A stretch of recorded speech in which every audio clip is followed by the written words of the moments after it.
I've been there. You scroll through endless listings, the photos look slick, the specs promise everything you need, and then you get the unit home only to find the workflow feels clunky, the connections don't line up with your existing gear, and the price tag suddenly feels like a gamble. That "what did I just bought" moment is what makes me pause before any big audio purchase, and it's why I'm digging into the PreSonus StudioLive Series 332R today. Link is in the description if you want to check the product details on Amazon.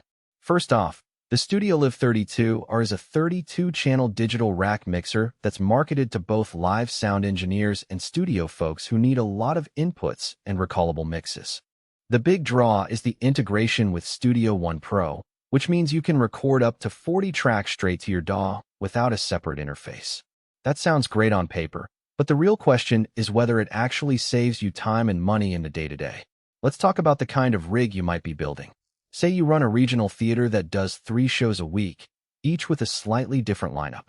You need to pull 10 vocal mics for instrument lines, a couple of stereo playback feeds, and you want 2 monitor mixes for the performers, plus a front-of-house mix that you can tweak on the fly.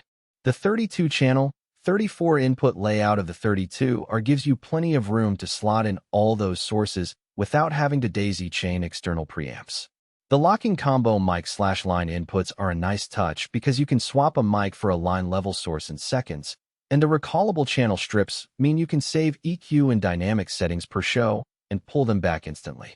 What really separates the 32R from a generic digital console is the AVB stage box mode. In a live environment, you'd normally run a bulky snake to get your mics to the mixer. The 32R's built-in AVB stage box lets you use a single Ethernet cable to send all 32 channels back to the rack, assuming the rest of your network is AV compatible. For venues that already have an AVB network, that's a massive simplification. You cut down on cable clutter, reduce setup time, and the latency is practically negligible. If you don't have AVB gear, you can still run standard analog cables, but you won't be getting that streamlined workflow. Now, the USB 2.0 interface is advertised as a 40/40 recording and playback channel. In practice, it works well for getting a multi-track session into Studio One, but the USB 2.0 bandwidth does impose a ceiling.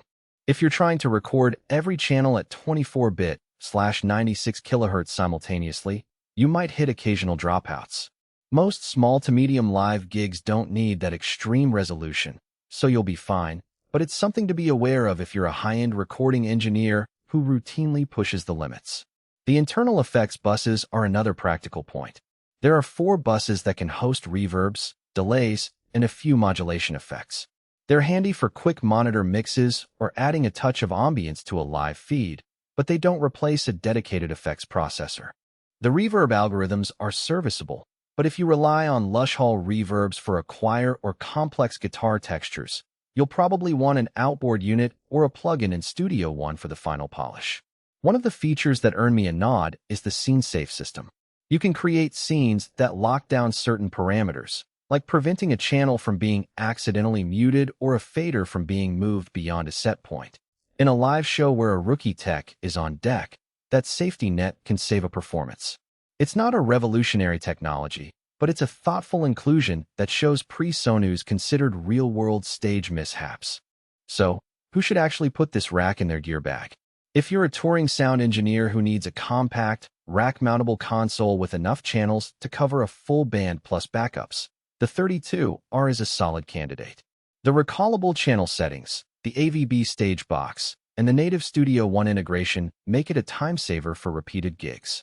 Likewise, a project studio that records live bands and wants to capture each mic on its own track without buying a separate 32-input interface will appreciate the bundled recording capability. Conversely, if you're a bedroom musician or a podcaster who only needs a handful of inputs, the 32R is overkill. You'll be paying for a lot of channels you'll never use, and the rack form factor isn't ideal for a desktop setup. Likewise, venues that haven't adopted AVB will still need a traditional snake, which erodes some of the product's value proposition. And if you're looking for a mixer that doubles as a high-end effects processor, you'll be disappointed. The internal effects are functional, but not flagship quality. Pricing-wise, the 32R sits in the mid-to-high range for digital rack mixers. You're essentially buying 3 things in one: a 32-channel mixer, a 40-track USB interface, and a license for Studio One Pro. If you were to purchase those,